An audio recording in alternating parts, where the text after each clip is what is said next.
You're done now. What are you doing? Open this door, please. And what do you mean by I'm done? I just turned off the breaker downstairs. So now, without the elevator working, you can't come down from the second floor. What? What are you talking about? I'm going on a 7-night, 8-day trip with my friends today. So fake mother, you starve up here on the second floor. Hey, stop joking around and open this door. Sure, I can open it, but you can't get down to the first floor alone.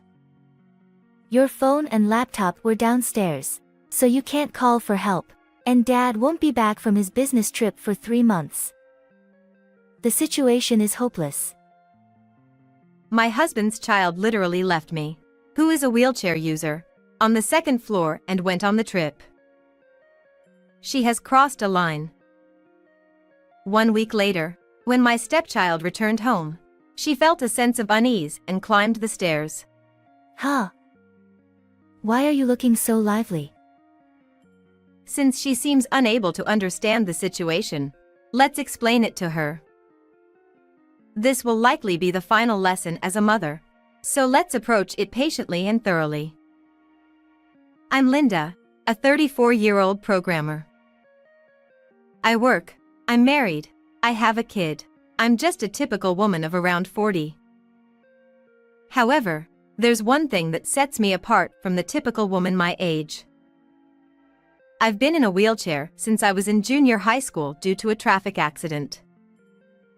When I had the accident, I was unconscious for 3 days, and even after regaining consciousness, I was bedridden for treatment.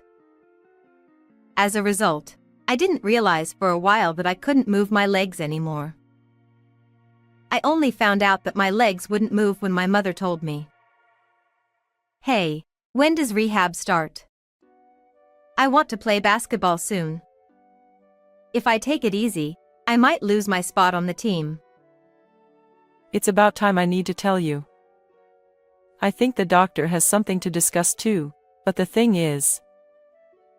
After I heard the harsh reality from my mother, I cried all day. It must have been hard for her to tell me the truth. She cried with me the whole time.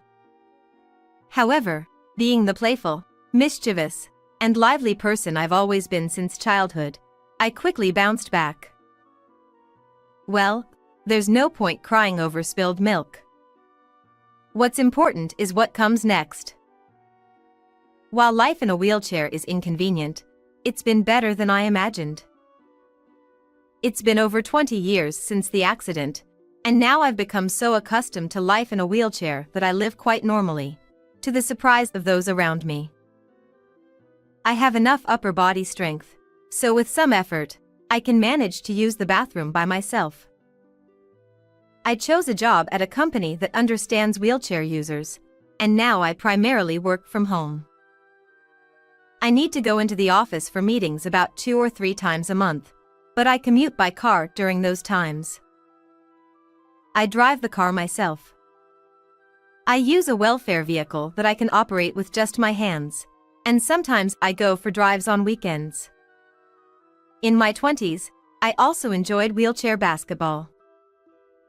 While there are challenges, I'm generally satisfied with my life now. Despite my physical limitations, I was able to get married, which was something I once had given up. I guess this setup is enough for our daily life. Though, your parents' house seemed to have more accessibility features. That was just my parents going overboard because they weren't sure what was necessary. In reality, this setup is perfectly fine. We just need to get a stair lift installed. I don't think I can do it myself. We'll have to wait for a professional. I married Billy, who is 7 years older than me, just last year. Our meeting wasn't dramatic. It was just a typical workplace romance. When we got married, my husband and I rented a house and got permission to make it wheelchair accessible. By wheelchair accessible, I mean we installed portable ramps and added handrails, Simple modifications like that. The most significant modification was installing a monorail-style lift to access the second floor. But contrary to what we expected to be the start of a sweet honeymoon period, it wasn't quite like that. I'm home. Mother, what's for dinner? Didn't you say you were meeting your mom today? Didn't you eat with her? She had something to do, so I left earlier. I always tell you to let me know if you need dinner, right? Oops, sorry.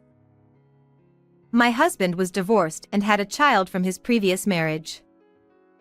However, his stepchild is already an 18-year-old college student. We met before getting married, and our relationship has been good. She calls me mother. My stepdaughter has a good relationship with Gemma, my husband's ex-wife. They occasionally meet, and she distinguishes between me and her biological mother by calling her mom. Despite various potential triggers for trouble, such as my disability or my stepdaughter's situation, our family life started without any problems, and I felt happy about it. However, while I was enjoying that happiness, it seems that trouble was quietly brewing behind the scenes. 1 year after getting married, my previously good relationship with my stepdaughter gradually became distant, and now we hardly have any conversations. Welcome back. Do you want dinner?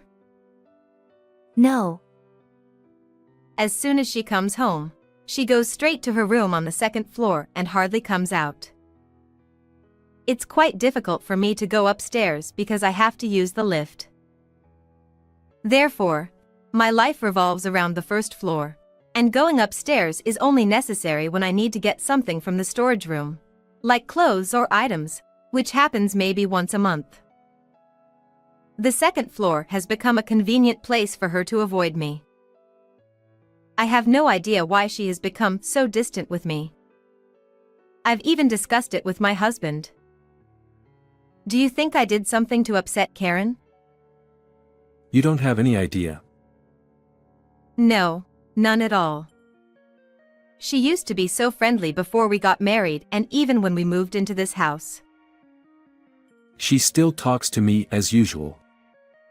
Why the sudden? It wasn't sudden. It started gradually about a month after moving here. I wonder if there was something unpleasant for her about living with me. It probably isn't that. I'm sure she understood Linda's condition well even before we got married. Neither my husband nor I could understand the cause of our daughter's change in attitude, so we struggled with how to handle it. We couldn't find a solution without knowing the reason, so I tried to talk to my daughter about it, but apparently, it didn't go well. Oh, you're home early today. I only had a second period. Wait. I called out to her, who was about to go upstairs as usual. What? She looked at me with a face of anger and indifference. I couldn't tell how she was feeling, but it was clear that she was in a bad mood. I've noticed you haven't been talking to me much lately. Is everything okay at university? Or is there something I've done? If there's anything bothering you, please tell me. Stop acting like a mother. You're annoying. She muttered quietly and then went upstairs. Her voice was so small that I might have misheard it. Surely, she wouldn't say something so harsh.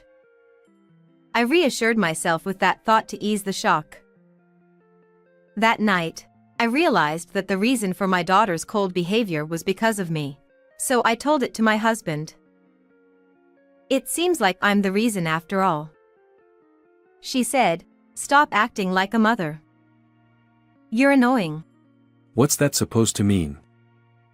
Did Karen really say that? He was understandably angry, and it led to a family meeting. After hearing my side of the story, he called out loudly to her who was in her room upstairs, from downstairs.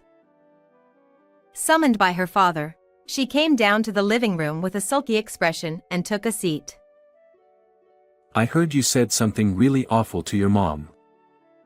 Why would you say something that hurts her? Mom? She's not my mom. She's just fake to me. Treating a fake mother like that is more than enough, isn't it? What are you saying? Hey, don't start yelling all of a sudden. If my husband loses his cool at this point, we won't be able to hear our daughter's side of the story and won't be able to resolve the issue. Despite the shock of being called a fake mother, I try to suppress it and calmly remind my husband to stay calm. He regains his composure, and we continue the conversation.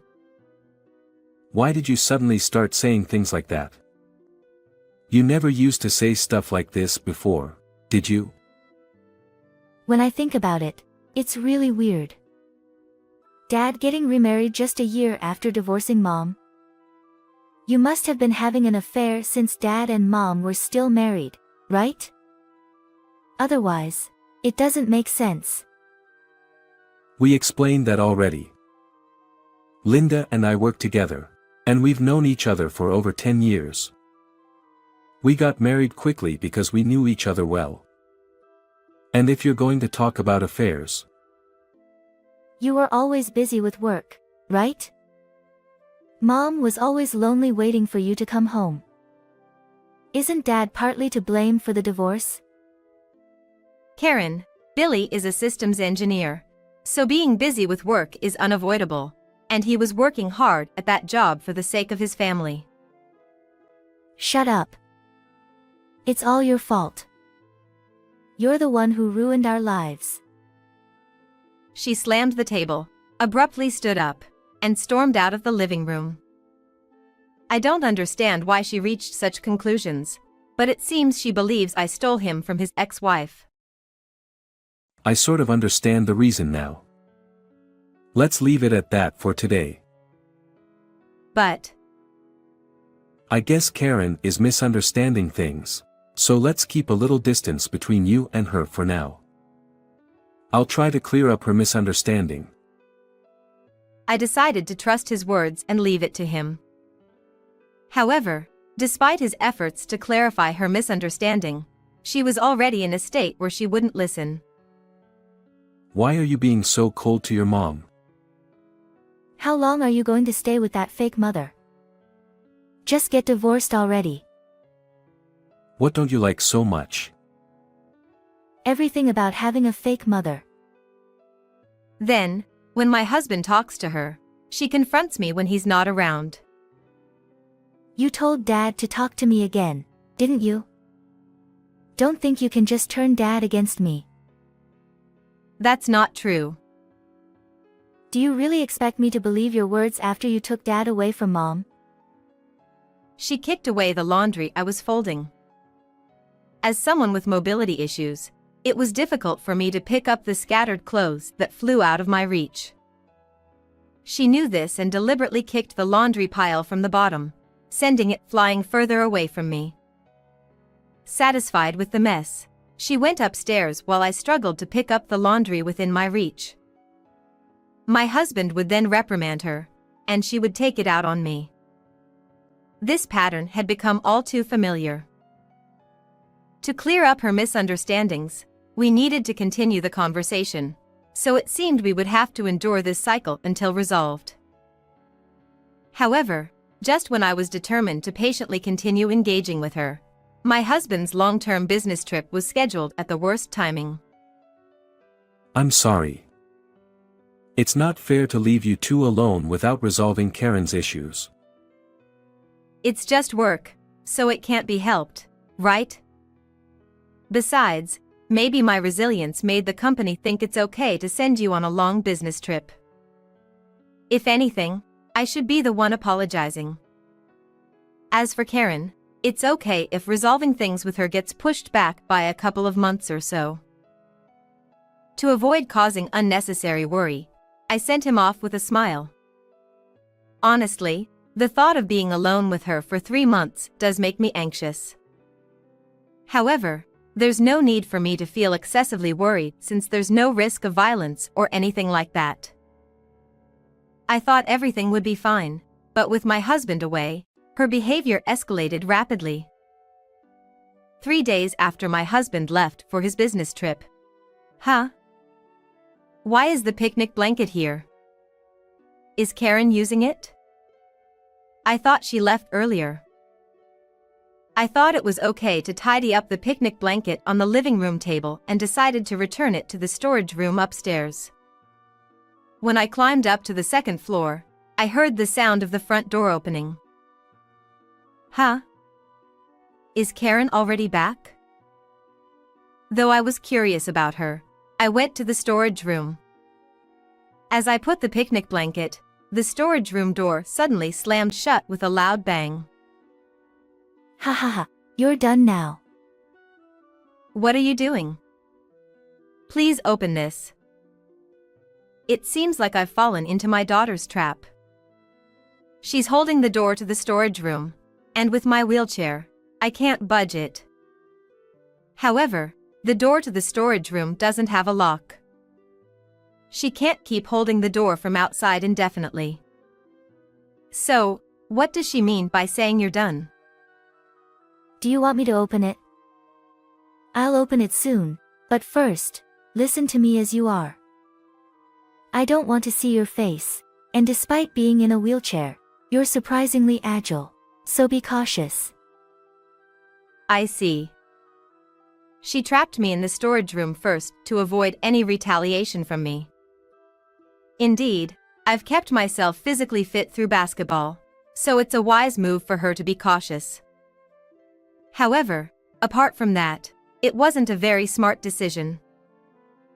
Do you think I'm going to raise my hand against you, Karen? And what do you mean by done? Earlier, I turned off the breaker downstairs. Now, without the elevator working, you won't be able to come down from the second floor. Hey, what are you talking about? I'm going on a 7-night, 8-day trip with my friends now, so I'll help you out in a week. Fake mom, starve up here on the second floor. Come on, stop joking around and open this door. I can open it if you want me to, but you can't go downstairs by yourself. Your phone and laptop are downstairs, so you can't call for help, and Dad won't be back for 3 months because he's on a business trip. The situation is hopeless. Why would you do something so terrible? Because you stole Dad from Mom. Just get a divorce already. Then Mom can remarry Dad. That's why Mom broke up with her boyfriend, you know. If Dad knew Mom's feelings, he would definitely come back to her. Billy would never remarry your mom. Because... What do you know? Well then, good luck. The sound of hurried footsteps fades away. It sounded like the daughter ran out of the house, and when I opened the door to the storage room, there was no one there anymore. I stepped into the hallway and headed towards the stairs for now. Passing by her room, I notice a board about 20 centimeters high nailed to the bottom of the door. I can open the door with this, but being in a wheelchair means I can't enter her room. She has cleverly trapped me on the second floor, ensuring her privacy as well. It's a smart move. As I reached the stairs, I saw several pieces of bread and a bottle of water left on the floor. It's like an insurance policy to ensure I don't meet a tragic end. However, while I can drink the water from the tap in the bathroom, the bread clearly isn't enough to last even a week. I thought she was serious about making me starve. She has crossed a line. I've resolved to make my daughter and whoever is behind this situation pay for what they've done. A week later, she returned from her trip. I hid in the back of the room, quietly watching her as she took off her shoes at the entrance. After taking off her shoes and stepping inside, she started to look around nervously. I also sensed a different atmosphere in the house today. Additionally, the stair lift was on the ground floor, and there were shoes in the entrance that weren't usually there. However, she, not noticing these details, seemed to feel a sense of unease but couldn't quite pinpoint its cause. Nonetheless, she quickly ascended to the second floor as usual. As I followed her upstairs, I heard her voice echoing loudly midway. Huh? Why are you here? Should I explain?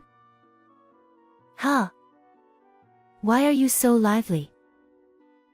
She, startled as she peeked into the storage room, was equally surprised when I spoke to her from behind.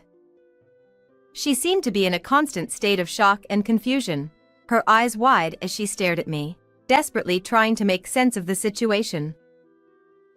You're not starved at all. Of course not. Maybe you thought you locked me upstairs, but that didn't really confine me at all. But the stair lift shouldn't work, right? That stair lift is battery operated, so it works even if the power is out.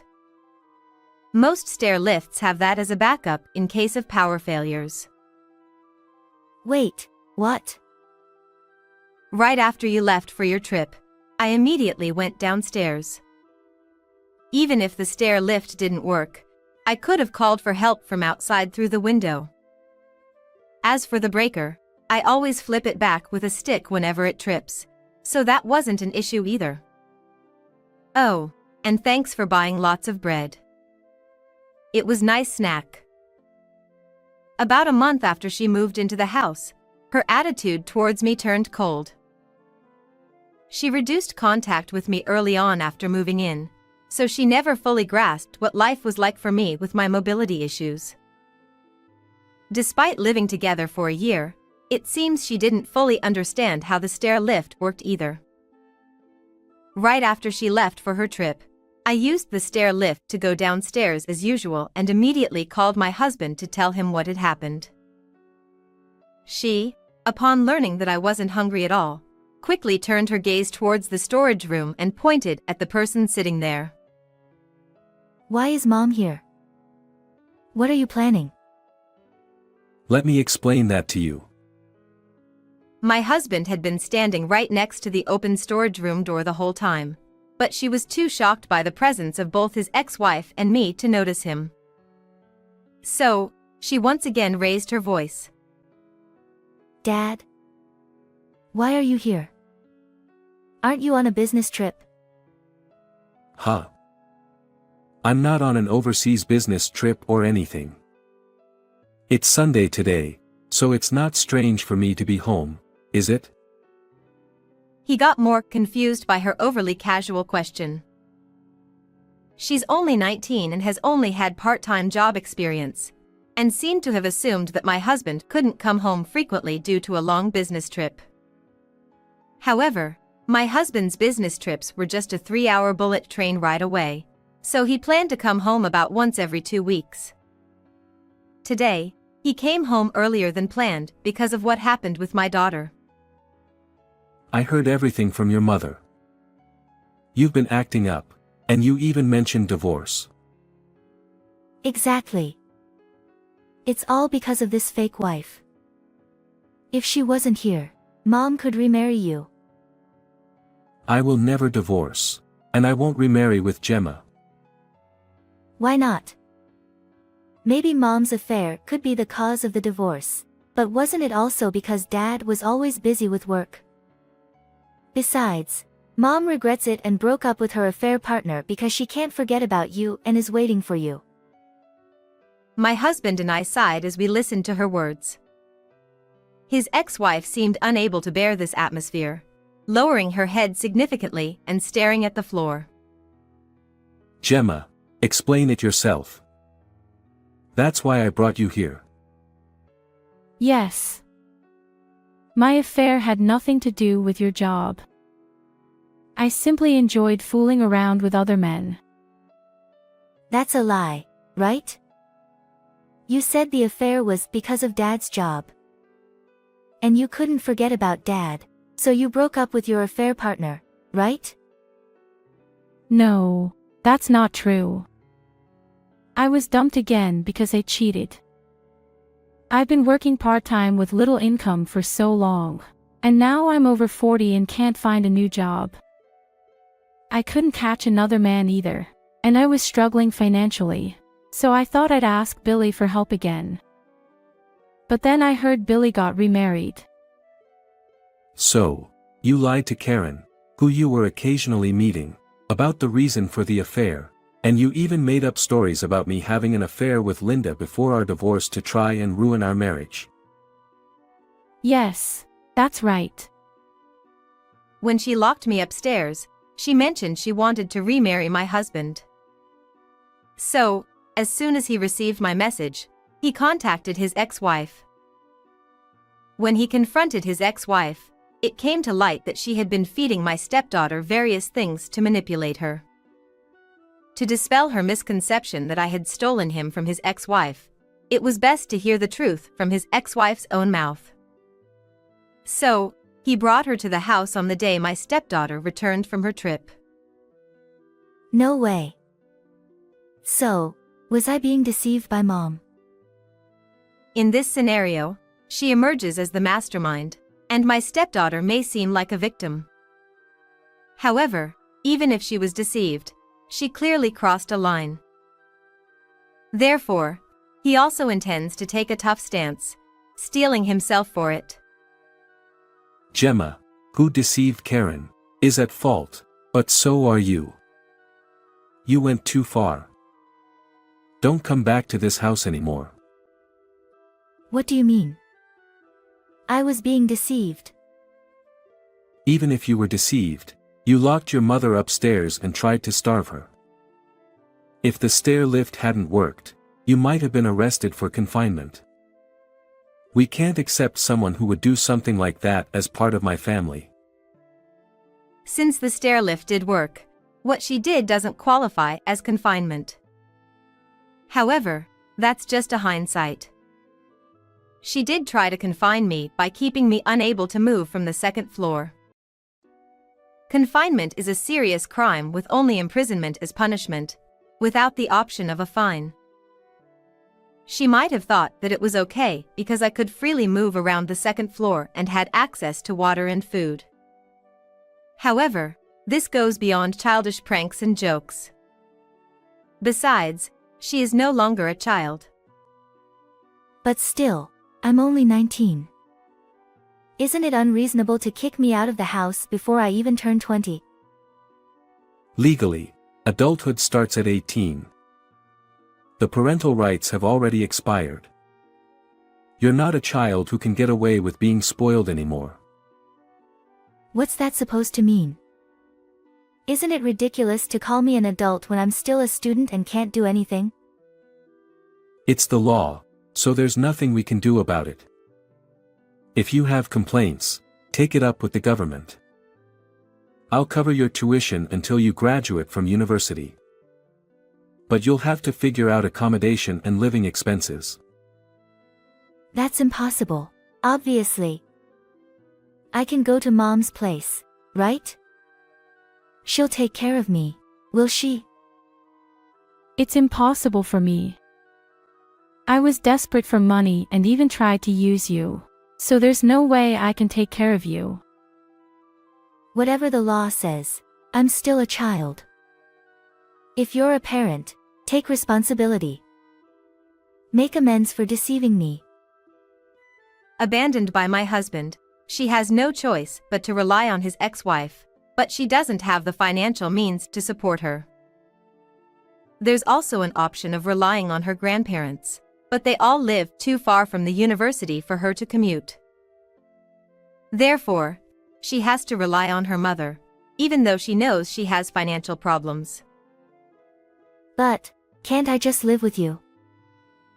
If you come live with me, I'll end up being responsible for your living expenses anyway, right? I can see what's coming. I'm different from you.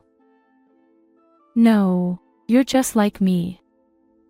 After all, you were born from me. The ugly, self-deprecating argument continues in front of me. I wish they would stop fighting in someone else's home.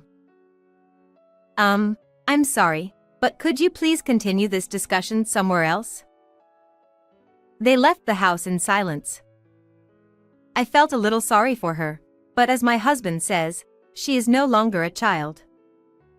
If things had gone slightly differently, my life might have been in danger. It's a parent's duty to make their child realize the gravity of their actions. I hope for my daughter's growth from here on out as I bid her farewell. In the end, she ended up living with his ex-wife. Since she didn't have much money, they lived in a cramped and cheap apartment. It seems that with her daughter moving in, there's no privacy or comfort there. As she lives in his ex-wife's apartment, she was asked to contribute to living expenses such as rent and utility bills. Since my husband only covers tuition fees, she pays these expenses from her earnings at her part-time job. However, since she is a student, she can't just work all the time. As a result, most of her earnings from her part-time job go towards living expenses, and she can no longer afford to go out with friends. It's tough to miss out on the most enjoyable time of hanging out with friends. There's also the possibility of losing friends if she can't keep up with social activities. Perhaps she should see this as part of the consequences of her actions and learn to accept it. On the other hand, his ex-wife's life has become a little easier now that she receives some financial help for living expenses. With life becoming easier, it seems his ex-wife has decided to continue working part-time instead of seeking full-time employment. Seeing this, her daughter, who is struggling financially, is not happy. Why don't you get a full-time job instead of just working part-time? If my income increases, you're not going to contribute to living expenses, are you? It seems they often have arguments about money like this. My husband is willing to support his daughter once she shows remorse, but that might take some time. She is no longer with us. We've started our married life as just the two of us. Although it's been over a year since we got married, we're enjoying our time together as if we were newlyweds once again.